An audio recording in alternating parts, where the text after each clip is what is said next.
KTN, Nairobi. Let's talk matters politics now. And former Deputy President Rigathi Gachagua has sharply criticized yesterday's High Court ruling, describing it as unjust and lacking a solid legal foundation. Gachagua says he will challenge the decision at the Court of Appeal, insisting that the ruling does not bar him from seeking any elective seat in the country. The DCP party leader has also maintained that he remains firmly in the opposition fold and is ready to back a united opposition candidate in the next general election in a bid to unseat President William Ruto. Our reporter Herman Kamariki has the details. Will not compromise constitutional justice or allow the constitution to be undermined because of money. Those were the words of former Deputy President and DCP party leader Rigathi Gachagua just a day after the High Court delivered its ruling upholding his impeachment. The 50 million Kenya shillings awarded to me is an insult to my fundamental rights and freedoms and a mockery of the Constitution. We are not interested. Money was never the issue here. Justice and constitutional supremacy was. If I was interested in money, Mr. William Ruto had offered me 2 billion Kenya shillings in an effort to entice me, avoid impeachment, and choose resignation. But I stood for my rights and that of over 7 million Kenyans who voted for me. Gachagua dismissed the ruling as politically motivated and legally flawed. Despite the setback, he says his legal team has already moved to appeal the decision. We strongly observe that the impeachment process was found faulty by the 3-judge bench for failure to respect my right to fair hearing in the violation of Article 25, 47, and 50 of the Constitution. Once that determination was made, the entire process collapsed and was null and void. At the same time, Gachagua says he is prepared to work with opposition leaders to rally behind a single presidential candidate ahead of the next election, with the aim of sending President Ruto home. That I remain committed to work with my colleagues in the United Alternative Government towards the cause of a single presidential flag bearer. I remain hopeful that I will be that candidate for the election of the presidency.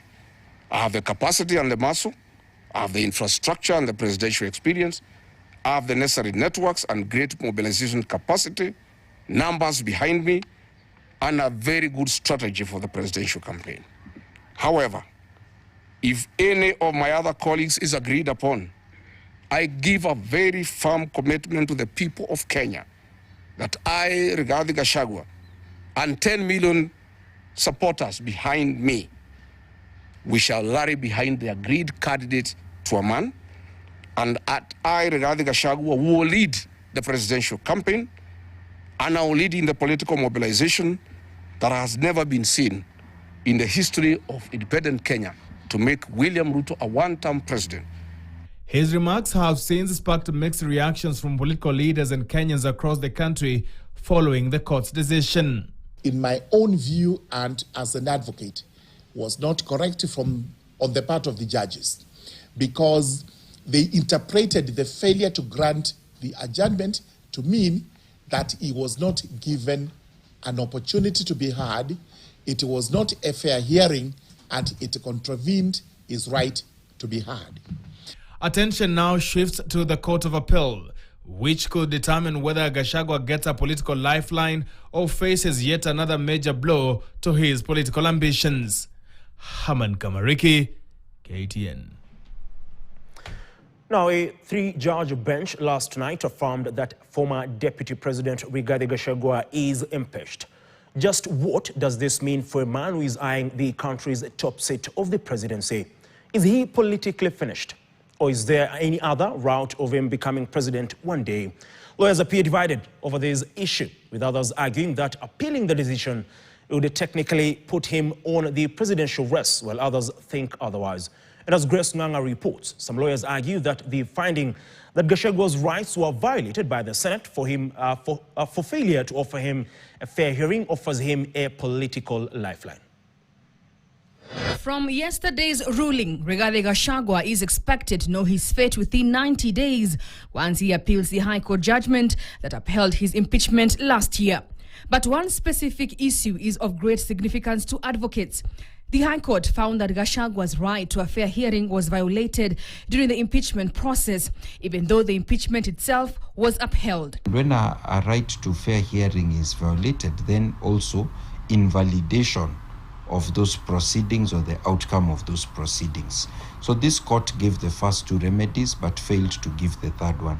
And that is what is causing concern among several lawyers. That is a bone of contention right now, even among lawyers, because we are not able to agree what exactly that means.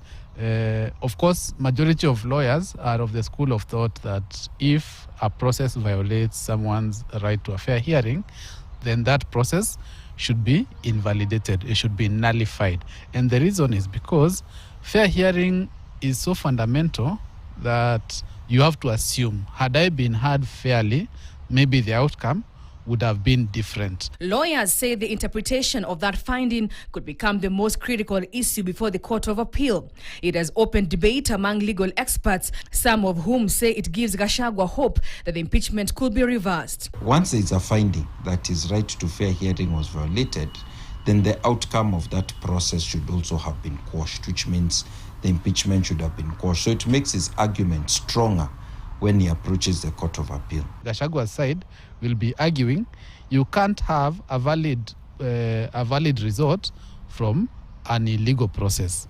Courts to make an order, or rather to set precedent over the same.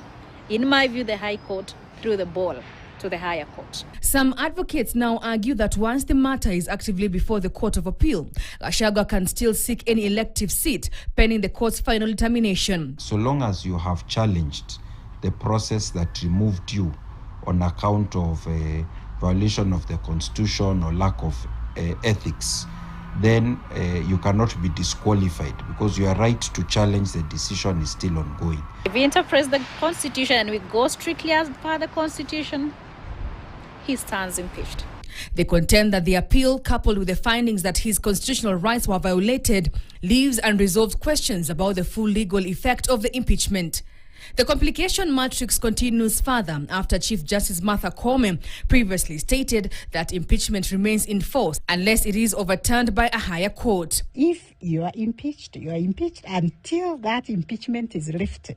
The 90 days timeline is significant. It stems from directions issued by Chief Justice Matatu requiring courts to fast-track impeachment disputes and determine them within a limited period to avoid prolonged political and legal uncertainty.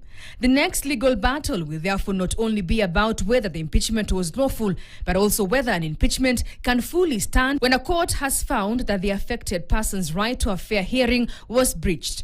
For Gachagua, the clock may now be ticking on a crucial 90-day window that could determine whether his impeachment marks the end of his political journey or merely the beginning of another legal fight. Grace Nganga, KTN. To Nanyuki now, where